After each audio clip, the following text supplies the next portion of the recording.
I think it clearly is not enough. What we're seeing right now is an effort to try to make it appear that they're complying with their commitment to the Human Rights Council, that they're being open, that they're disclosing what's taking place, that they're conducting a real investigation. But what the Justice Secretary is telling us is something that almost anybody in the communities where these killings are taking place could tell you, that after the initial killing, the police never came back to interview any witnesses. There was never any investigation of the weapons. There was never any investigation of anything, frankly. Everybody could tell you that the person was dead. The police said, a few things to the family and a few witnesses, and they disappeared. Okay. And again, it's quite clear that many protocols were violated. And the question is now, it's been lying about denials of police complicity in the killings. What else is it hiding? This is the central issue that I think we're looking at now. When you say that the ballistics and those information wasn't done, when you say that the crime scene investigation protocols were not followed, quite clearly there just was no investigations whatsoever. It shows that there's a degree of impunity here. And before we get into those details, we do want to follow up on what you're saying. But I still, just a quick follow-up. So it's clearly not enough, as you said, the participation and the cooperation of the Department of Justice with the UN. But is it, objectively speaking, legitimately a start? Is it something that the UN itself cannot ignore, that this is the highest justice official cooperating with us with, frankly, quite blunt numbers?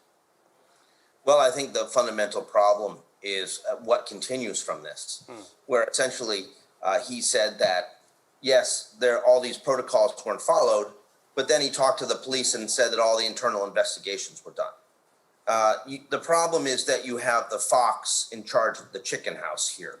You have the police who are essentially the key people who are investigating themselves. And there is no interest within the police in coming out with what has actually happened here, the actual details about the killings. What we found, in fact, when we did our investigations of these killings, and this is also something that the Human Rights Council found, when the Office of High Commissioner for Human Rights conducted their own investigation, they found that, in fact, weapons were being essentially recycled, that there wasn't any investigation of the weapons, and that the same weapon that the police were saying was used to fire back at them, prompting them to shoot and kill the person involved, it was the same weapon time and time again. You're recycling crime evidence because you were reflecting on the fact that if you didn't need to follow the protocols because no one was looking over your shoulder.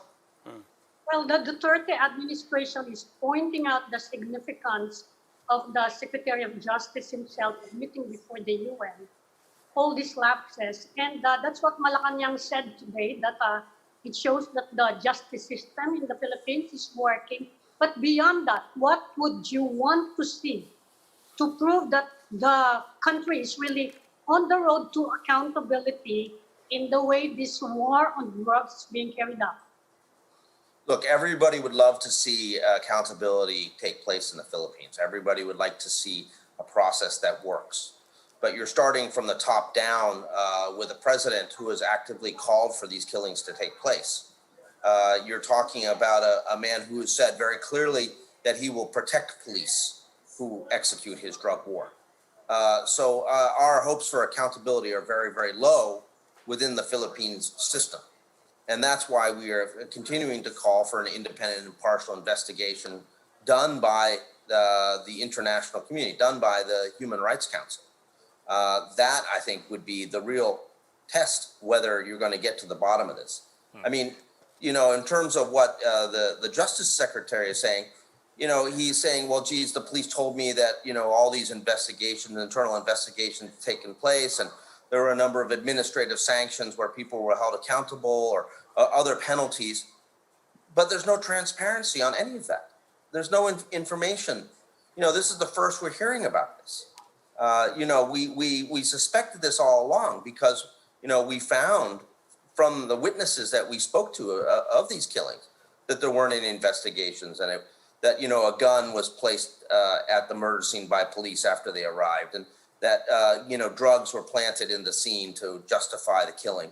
You know, we heard all these things. Witnesses were telling us. I mean, things happen that people see in the community. I mean, it's not like people weren't watching what the police were doing.